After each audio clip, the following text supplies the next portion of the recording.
objects, and we created an array of objects, and we ran into some problems, and we had to initialize the array of objects with the same object, and because we got a null pointer exception thrown, and so what we're going to do is we're going to do that array of objects, pass it to a method.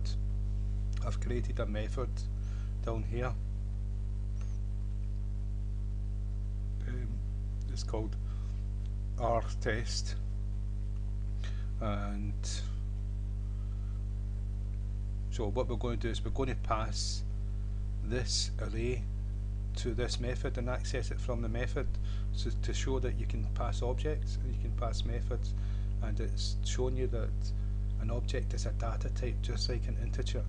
Now, an integer is a primitive type, which means in the basic language of a computer processor, it has certain values that can be used for calculations, and what they are is like characters, numbers, things like that, which can be it's basic, and this is what goes on in the process, and it has certain commands now, but it's primitive, and so Java uses this on the PC, also uses it on a Mac and all different operating systems, accesses the primitive data types, and that's why it can run in different platforms.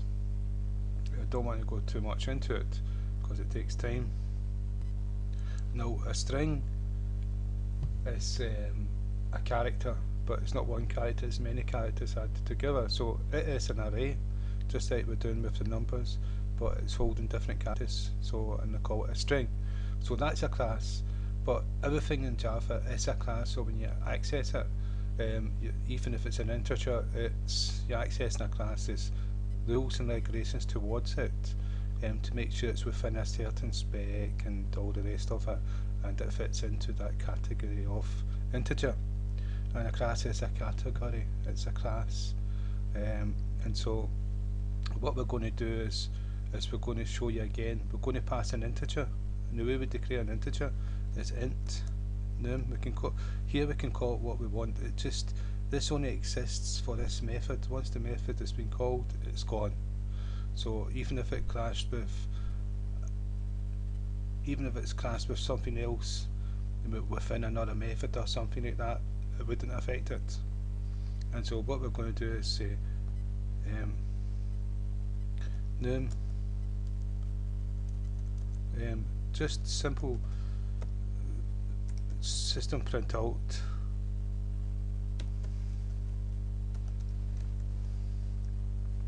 and num. So what we're going to do, we're going to pass an integer. If I can get my cursor back, I'm going to pass an integer, and then we're just going to print it straight out. And so we're passing an integer in here, and so if we call this, we had to make this static because we're using it in main, and we're not creating an object of it. So what we're going to do is we're going to go test brackets semicolon, and then inside here we're going to pass an integer, and we'll use a real number just to show that, so that you can see what's going in and what's going to be printed. And so what's wrong with this? Our test int num, a typo, it's a capital T here and it's a lowercase t here, so we'll change it to the capital T here, and both are compatible now, and so you can see there's no error. And so if we run this program, at the very last print to screen will be this number. It's going to call this method and print out number integer 33, and to prove it we're going to change it to 13. Okay, so it's called this method, pass the 13 into this method, and the 13 was printed to screen.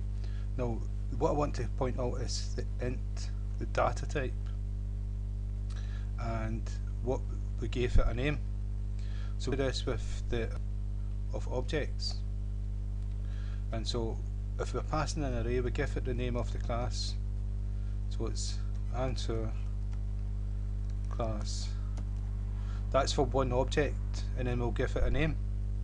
But we're not going to do that. What we're going to do is we're going to pass an array of objects, and an array is square brackets.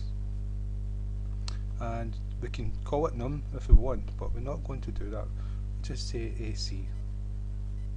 And we'll take this away here. And there's a problem with this because we've passed an integer, we've not passed an array. So we take this away, it's looking for an array to be passed to it. And so the array that we created is called AC array. And so if we put AC array into the method, it's quite happy with that. If we run it, it will compile and run the program, so there's no problem with it. So what we've done is we've created this array here. We showed you in the last tutorial that we had to assign the values to the array. It couldn't be null, or an error would be thrown from the Java. And so that's what this is. We assigned it, and now we showed that we can access them and pass different information to them. But what we've passed in here is the whole array.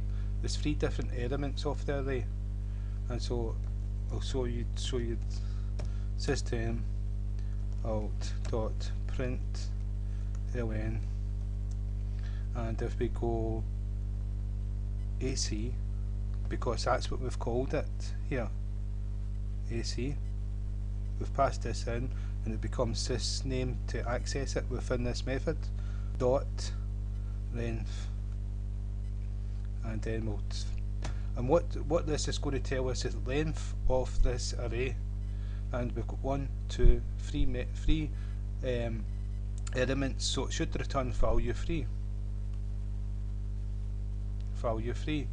And so to prove it, we're going to add another one.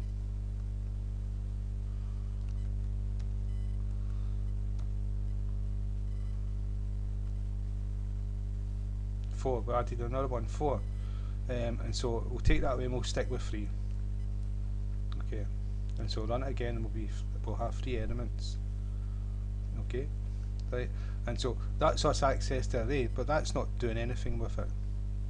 Right, so what we're going to do is we're going to access AC. To access AC, we've got to go the square brackets, and we've got to say what element we want to access. So the first one's 0, second one's 1, and the last one's 2, sorry. And so we will access the middle one, so number 1, and then we go dot, and you can see that we can see all the methods. We can do get answer, semicolon, it's going to return get answer, and you can see that it's the exact same as accessing it up here with AC array, but because we've put it in a method and given it a different name, we'll access it with the name that we're giving it here, the exact same way with the dot. And so what we can do is we can take away the semicolon, and we can cut this and stick it, we'll put it in here. And so this is going to return the value of get answer, which is 10 to begin. Okay, and so if we run the program, 33, and the reason for that is because we created this object, then we changed number 1 to 33, so it was no longer 10, and so if we change that to 313, you see what happens. 313. So we're accessing that whole array from method, and if we comment this out, now it will give the original value of 10. So we've accessed this from method, and we could have had this method in answer class, we could have had it in 4th class, we could have had it in 3rd class, 2nd class, we could have had it whatever we wanted it to be.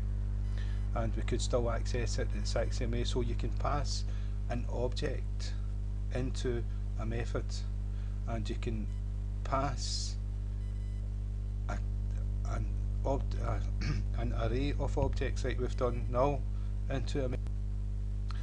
But what you've got to remember, an array is different. An array is different from passing an integer and string, because there's something called passing by reference and passing by value, which I'm going to explain in the next tutorial. But the key point to remember is the name of the class is your data type, and if you can pass an integer into a class or integer into a method, then you can pass an object, and you can pass an array of objects, which makes the object-oriented programming very expensive but very powerful and fast to develop things if you know what you're doing. And so the next tutorial we're going to look at the objects passing by reference and value to a method. So again, thank you for your time.